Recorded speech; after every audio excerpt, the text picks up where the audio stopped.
بسم اللہ الرحمن الرحیم۔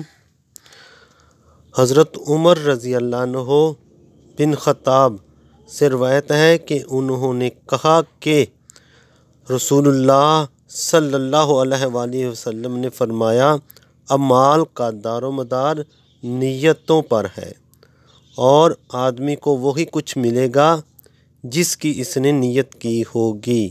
مثلا جس نے اللہ رب العزت اور رسول اللہ صلی اللہ علیہ وآلہ وسلم کے لیے ہجرت کی ہوگی، واقعہ ہی اس کی ہجرت اللہ رب العزت اور اس کے رسول صلی اللہ علیہ وآلہ وسلم کی طرف سے ہوگی، اور جس کی ہجرت دنیا حاصل کرنے یا کسی عورت سے شادی کرنے کے لیے ہوگی تو اس کی ہجرت دنیا کے لیے یا عورت کے لیے ہی شمار ہوگی۔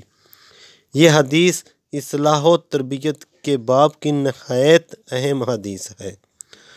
حضور پاک صلی اللہ علیہ وآلہ وسلم کے ارشاد کا مطلب یہ ہے کہ نیک اعمال کا دار و مدار نیت پر ہے۔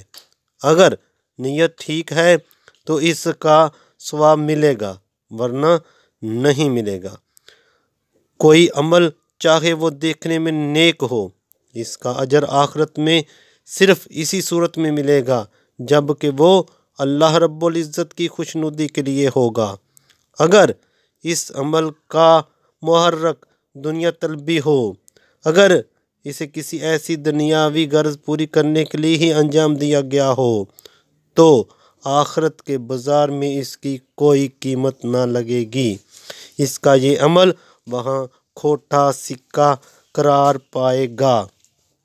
اس حقیقت کو آپ صلی اللہ علیہ وآلہ وسلم نے ہجرت کی مثال دے کر واضح فرمایا کہ دیکھو، ہجرت جتنا بڑا نیکی کا کام ہے، لیکن اگر کوئی شخص اللہ رب العزت اور رسول اللہ صلی اللہ علیہ وآلہ وسلم کے لیے نہیں بلکہ اپنی دنیاوی غرض پوری کرنے کے لیے ہجرت ترک وطن کرتا ہے تو آخرت میں اسے اس عمل کا جو بظاہر بہت بڑی نیکی ہے کچھ ثواب نہ ملے گا، بلکہ الٹا اس پر جعل سازی اور فریب دہی کا مقدمہ ہوگا۔